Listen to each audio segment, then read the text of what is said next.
big thing drivers need to know is that the next time you think about passing a bus when the stop sign is out, as of today, you could be caught on camera breaking the law. Too often, people get in a bit of a hurry. They drive too fast and may be distracted. And in many instances, those drivers who speed past a bus are never caught. Grand Blanc Township Police Chief Ron Wiles says this new technology will catch those putting children in danger. Those kids are so vulnerable when they're getting on and off the school bus. Like I said, the last thing anyone would want to do or see or hear about is one of those kids getting harmed, hit, or killed because someone didn't stop for a red flashing light on a school bus. The new law allows for cameras to be placed on the stop sign that swings out from the bus. The district can then submit that video to their local police department, who are now able to ticket drivers, and that fine is stiff. So it is a civil infraction, up to a $500 fine, and the court can also have that person do 100 hours of community service on top of whatever fine that they may give that person. The director of transportation at Grand Blanc Schools tells me they put in extra policies, more than what the state law has in place. We do all red light stops in Grand Blanc. We don't even entertain hazard light stops just because we want one set of rules. We want everybody to stop. And again, it's just to protect the kids. School districts can use your license plate, driver's statements, and video surveillance to give you a ticket. So essential workers, a part of the SEIU, showed up today to the city council meeting, citing what they call a lack of appreciation. Now they're asking the city of Saginaw to do something they feel the state failed. I did talk to one essential worker who says they deserve to be paid the same amount as those listed in Governor Whitmer's original pay increase. It's no different. We're doing everything that everybody else is doing. Everything. Everybody is doing the thing. We have to work together. One can't do it without the other. Right. Now, I'm told those who are excluded from the pay increase includes maintenance workers, dietary workers, and other workers inside nursing home facilities. Now, the Saginaw mayor did say that the nurses and the health essential workers were heard loud and clear today, and she does agree that they're essential workers. However, more still needs to be discussed. You had grocery store people, you had fast food service people, you had a whole lot of people. I would love to say I got a magic wand and there's money just coming out the back, but it's not. So we will work hard to try to accommodate.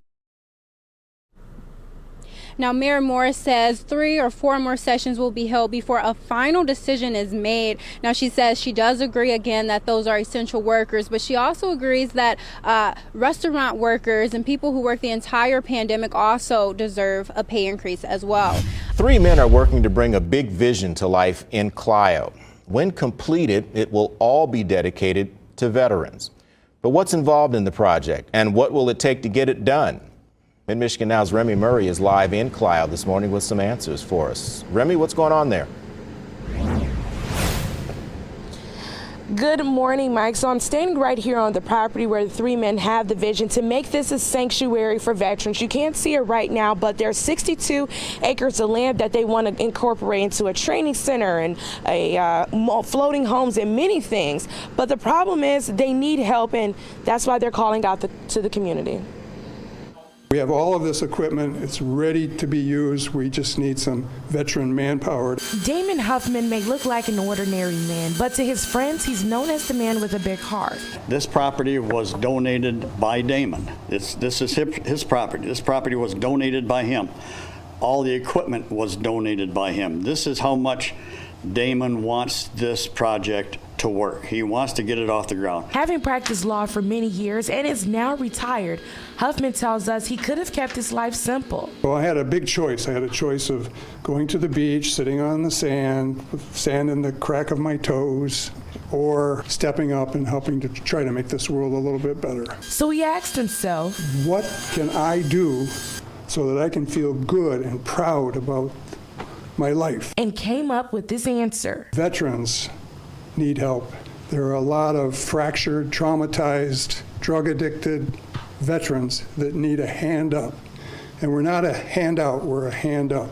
Huffman wants to build the entire 62 acres of land into a sanctuary for veterans who are experiencing trauma. The property will include opportunities for work and floating homes so veterans can live on land in houseboats while being employed, and overall everything will cost $47,000 to get more items to complete their project. We try to create marketable job skills where we can create value-added products, where we can create a revenue stream that will support this community.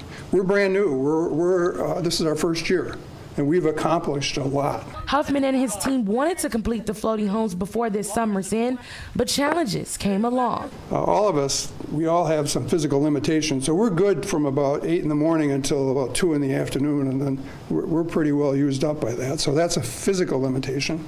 But we really need, as Bill says, muscle and money. The team has 5 pontoons, additional building material, windows, and doors to build the first homes into Mississippi shanties. They just need anyone who wants to volunteer to bring their vision to life. Because I really do think there's a tsunami coming of homelessness. You know, the moratorium on evictions and foreclosures, that's up now. I'm hoping that it can be a solution for the whole world, these floating homes.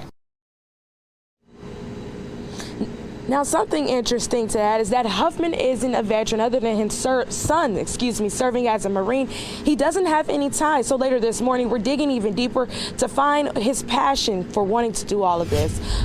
More than 250 audits have been done of the 2020 presidential election in Michigan by parties across the political spectrum. Still, more audits tied to the election are underway, and the motivation behind them is up for debate.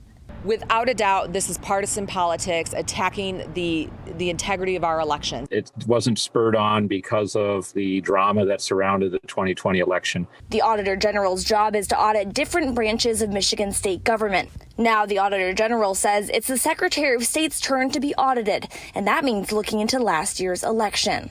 This is not a new or unusual thing. This is kind of standard practice, and it's fairly boring. Some critics say the Auditor General's office is using their audit of the Secretary of State's office as a way to give legitimacy to claims the election was unfair. I'm not sure what they expect to find for the next re-audit, but the results have not changed.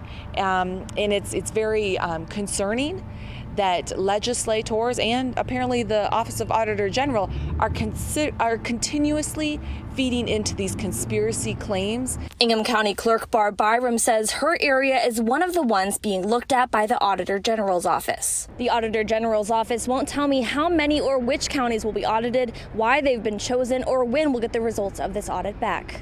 In a statement, the Auditor General's office says its audit team is gathering information necessary to assess the effectiveness of the Bureau of Elections procedures and training. It also says its work is being done in accordance with the Attorney General's opinion. The Auditor General's office says it's not conducting a forensic audit or recount. According to the office, this audit has been on their agenda since long before last year's election.